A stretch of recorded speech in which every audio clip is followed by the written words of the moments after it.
Hey, what's going on, guys? I'm going to talk to you today about how the ZANU-PF did go on SABC. I just saw that, found that out. And to respond to Hopewell Chinono's allegations. Now, this was a weak response. Okay, first of all, the government, and you'll see the youth leader claimed that the government had given Hopewell Chinono those goats out of the goodness of their heart. Well, they really didn't. And then they had confirmed that Hopewell Chinono produced the receipts of the goats that he purchased in South Africa and he brought back with him to Zimbabwe. Excuse me. Well, Hopewell Chinono, but the youth leader said they were still going to confiscate those goats, and it was on there. Then another ZANU-PF figure went on SABC and said that Hopewell Chinono was a legendary liar.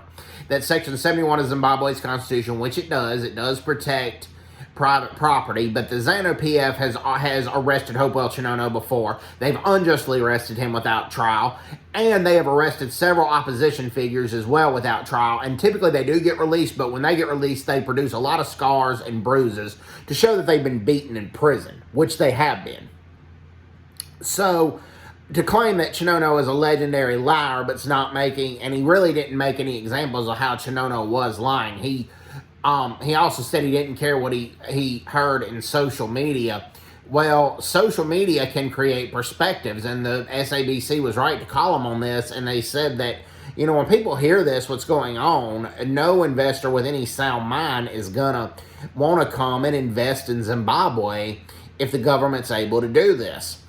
Well, I mean, they were right to say that. Now, the guy also, from ZANU-PF being interviewed, also said that the opposition is just claiming that the ZANU-PF cheated because they've lost the elections. That's not true. The opposition has legally won more elections than the ZANU-PF claims. The ZANU-PF cheats on the elections, basically.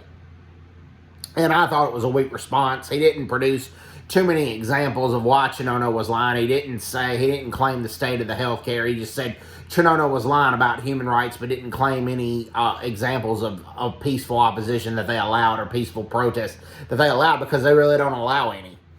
With the ZANU-PF government doesn't.